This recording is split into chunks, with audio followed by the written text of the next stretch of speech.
Akkam jirtu kabajamtootaa fi dhaggeeffattoota chaanaalii kooti.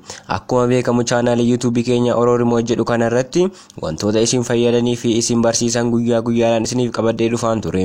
Isinis akka barumsa guddaa irraa fudhattan karaa garaa garaatiin na beeksistanii jirtu. Yeroo ammaa kanattis chaanaalii YouTube keenya kana moggaasa Oromoo jedhu irraa gara suuraa entertainment jedhutti jijjiirree jirra. Isa duraanii caala haala adda ta'ee fi qophiilee adda addaatiin akkasumas interview artistoota Oromoo bebbeekamoo wajjin isiniif qabannee dhufuuf qophii keenya xumurree jirra. Isinis viidiyoo kana like gochuudhaan akka Oromoowwan biroo biraanis geessan kabajaanin isin gaafadha. Kaayyoon chaanaalii keenya uummanni keenya akka beekumsaan dagaagu gochuudha.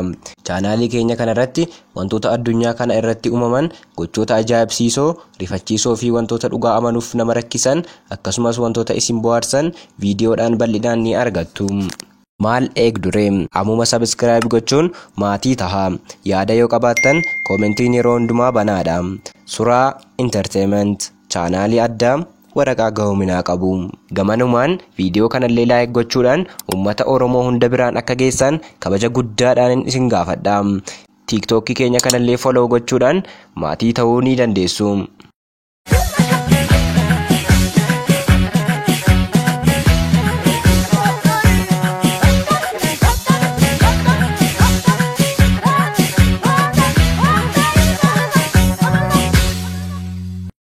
Surah Entertainment.